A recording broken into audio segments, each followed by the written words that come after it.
আমি অনেক দিন ধরেই চাইতাম যে একটা আপাতত এমন রেস্টুরেন্ট হোক যেখানে বাঙালির থালি, বাঙালি আনা, বাঙালির একটা অ্যাটমসফিয়ার থাকবে, যেখানে সব বাঙালিরা থালি হিসাবে খুঁজতে যাবে।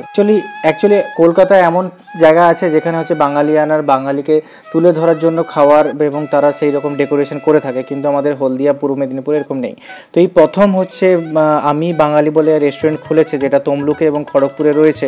সেখানে পুরোপুরি বাঙালি আনা এবং বাঙালি অ্যাটমসফিয়ার নিয়ে এসেছে, এবং বাঙালির খাবার এবং সবথেকে বড় বাঙালি থালি রয়েছে সেখানে। সেখানে আপনারা ভেজ থালি, চিকেন থালি এখানে পাবেন খুবই কম রেটে। তারা সব রকমের থালি রেখেছে এবং তার সাথে অনেক কিছু এক্সট্রা খাবারও রয়েছে, তো আপনারা গিয়ে ট্রাই করতে পারেন। তো আজ আমরা এসেছি তমলুকের আমি বাঙালি রেস্টুরেন্টে। রেস্টুরেন্টটা পুরো সাজিয়েছে বাঙালি আনায়। রেস্টুরেন্টে পুরো ওয়াল পেন্টিংও বাঙালির একটা প্রতিচ্ছবি রয়েছে, প্লাস চেয়ার টেবিল রয়েছে বাঁশের। এছাড়া যেটা খাবার সার্ভ করছে সেটাও কাঁসার থালায়, কাঁসার বাটিতে। পুরো বাঙালির একটা ছাপ রয়েছে, এবং থালি যে আমরা সত্যি খাচ্ছি তারও একটা আমরা ভেতর থেকে ফিল করতে পারবো যে হ্যাঁ, বাঙালি থালি খাচ্ছি আমরা। আমার সাথে যারা গিয়েছিল তারা সবাই বিরিয়ানি এবং চিকেন কষা ট্রাই করছে।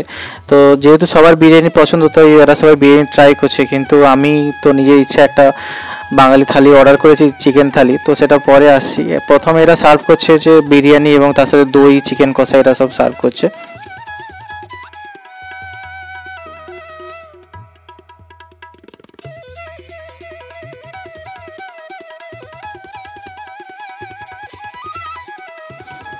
আমার রয়েছে হচ্ছে চিকেন থালি। চিকেন থালিতে অনেক কিছুই রয়েছে, যেমন থাকবে দই, মিষ্টি, পাঁপড়, তার সাথে একটা খুবই সুস্বাদু তরকারি এবং 2 পিস চিকেন, ডাল, ভাত, আর পাঁপড়, পটল ভাজা এবং অনেক কিছু।